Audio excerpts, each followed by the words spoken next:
votre premier enfant arrive, vous êtes perdu. Pas perdu en mode... si vous pouvez être complètement lost in translation, clairement, parce que c'est hyper dur. Vous dormez pas, vous savez pas comment faire, vous comprenez pas ce qu'il vous dit ou ce qu'elle vous dit. C'est quand même une adaptation, c'est un changement, un bouleversement dans la vie, quoi. Donc il y a ça, et après il y a toutes les questions existentielles, en fait, qui viennent en tant que parents. Déjà, nous-mêmes, on se revoit enfant, on revoit notre enfance, on se rappelle de ses souvenirs, agréables ou désagréables d'ailleurs, ça dépend. On essaie de réfléchir à comment on va faire pour élever nos enfants. Quelle trajectoire on va prendre, qu'est-ce qu'on va leur dire, pas leur dire, valider, pas valider, punir, pas punir.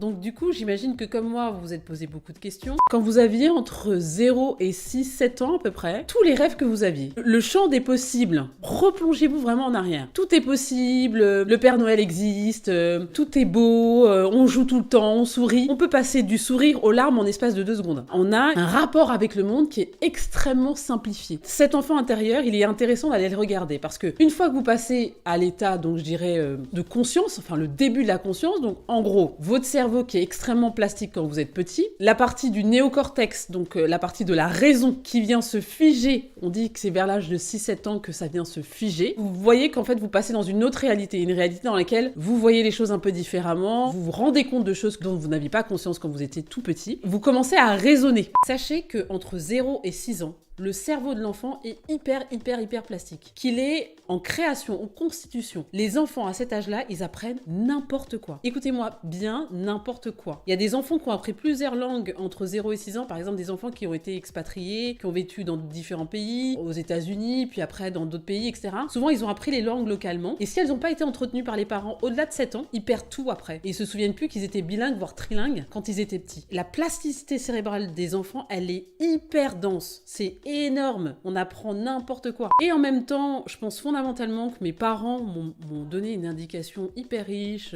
m'ont donné l'envie de découvrir le monde, m'ont transmis énormément de choses. J'ai parlé des conditionnements la dernière fois et des croyances limitantes dans une autre capsule que je vous invite à aller écouter, que je pense aussi qu'ils m'ont transmis. J'ai parlé de la dette dans une autre capsule que je pense aussi qu'ils m'ont transmis. Et imaginez que vous avez 80% de vos actes que vous ne visualisez pas, que vous ne maîtrisez pas, que vous ne pouvez même pas analyser. C'est automatique en fait. Dans cet automatisme, il y a la dette parentale qui vient se caler. Je me suis dit, la première fois qu'on m'a dit ça, je fais ok, d'accord. Ça se passe comment là? Parce que bon, je dois des trucs à mes parents. Alors c'est pas une histoire de dette, genre vous devez faire un chèque, hein. C'est pas ça. C'est que vous avez la sensation qu'à chaque instant, vous leur devez quelque chose. Donc, du coup, ça va conditionner, j'ai fait une capsule sur le conditionnement, vous pourrez aller regarder, mais ça va conditionner beaucoup de choses, en fait. Quand vous avez des enfants, ce que je vous invite à faire, faites comme moi, vous faites un truc un peu ridicule, parfois au chien dit 1 bonbon, 2 bonbons, 3 bonbons.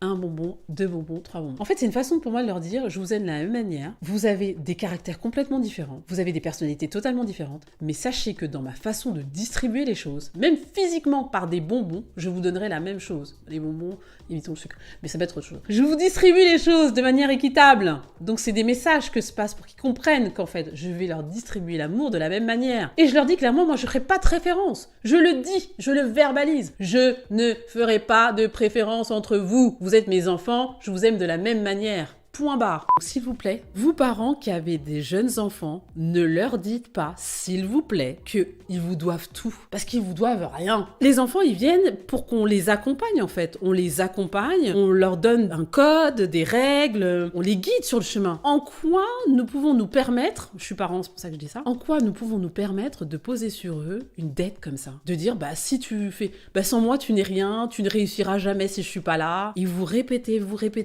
ça, et ça se cale en conditionnement ou en croyance limitante. Ça oriente la trajectoire de l'enfant, socialement, moralement. À tous les niveaux, en fait, ça va l'orienter sur un chemin qui sera créé par rapport à votre réalité. En tout cas, cette réalité. C'est un peu dommage. Votre enfant va vous poser des questions et vous dites « Ouais, non mais attends, c'est bon qu'on va pas lui expliquer tous les détails de Pierre Paul Jacques. » Oui, vous allez pas tout lui expliquer. Mais par contre, dites-lui la vérité. Il y a rien de pire que de mentir à un enfant. C'est vraiment la conclusion définitive à laquelle je suis arrivée dans l'éducation de mes propres enfants.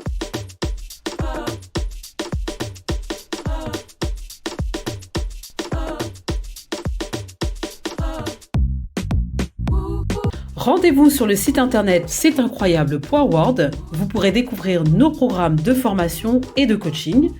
N'hésitez pas également à nous suivre sur les réseaux sociaux, Instagram, YouTube, Facebook et également sur WhatsApp. À bientôt!